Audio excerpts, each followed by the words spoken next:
For today's meditation, let us read from 1 Kings chapter 6, verses 1 to 14. In the 480th year after the people of Israel came out of the land of Egypt, in the 4th year of Solomon's reign over Israel, in the month of Ziv, which is the second month, he began to build the house of the Lord.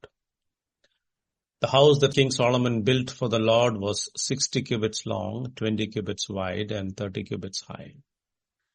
The vestibule in front of the nave of the house was 20 cubits long, equal to the width of the house, and 10 cubits deep in front of the house. And he made for the house windows with recessed frames. He also built a structure against the wall of the house, running around the walls of the house, both the nave and the inner sanctuary. And he made side chambers all around. The lowest story was 5 cubits broad, the middle one was 6 cubits broad, and the third was 7 cubits broad. For around the outside of the house he made offsets on the wall in order that the supporting beams should not be inserted into the walls of the house. When the house was built, it was with stone prepared at the quarry, so that neither hammer nor axe or any tool of iron was heard in the house while it was being built. The entrance for the lowest story was on the south side of the house, and one went up by stairs to the middle story, and from the middle story to the third.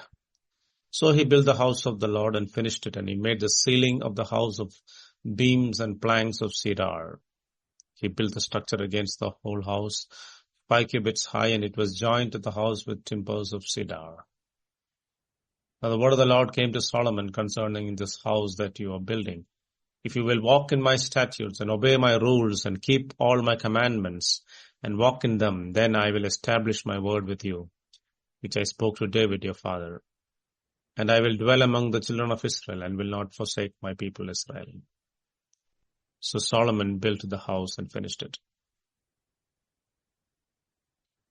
After entering the promised land, the Israelites' worship of God was often neglected. Throughout the time of Judges, each person did what was right in their own eyes, and the tabernacle and the ark were rarely mentioned. In fact, during Eli's time, the ark of the Lord was treated more like a lucky charm than a symbol of God's presence.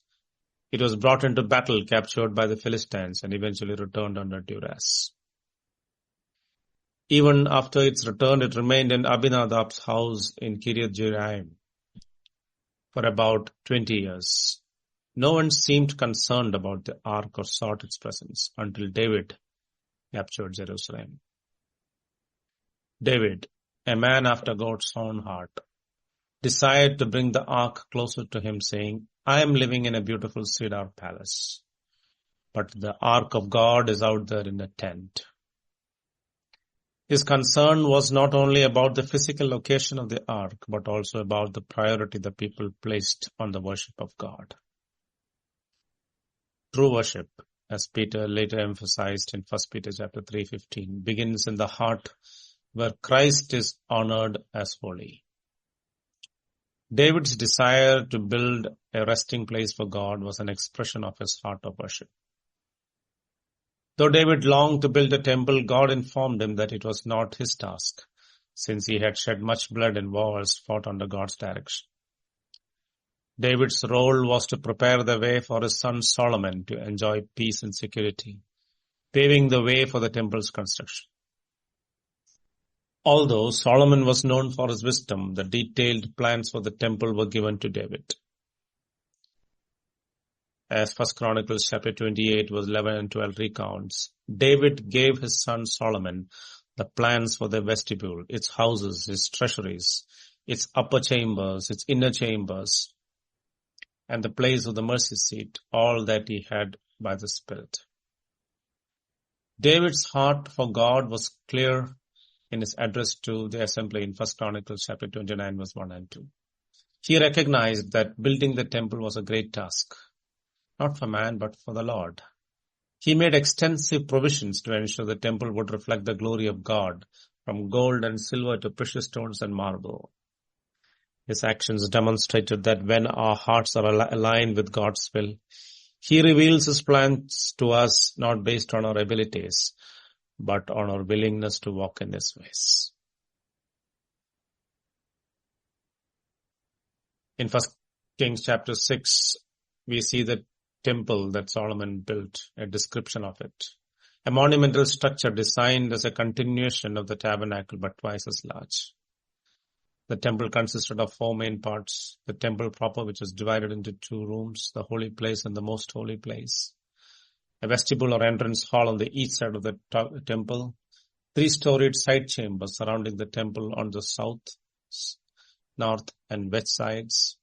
A large courtyard encircling the entire structure.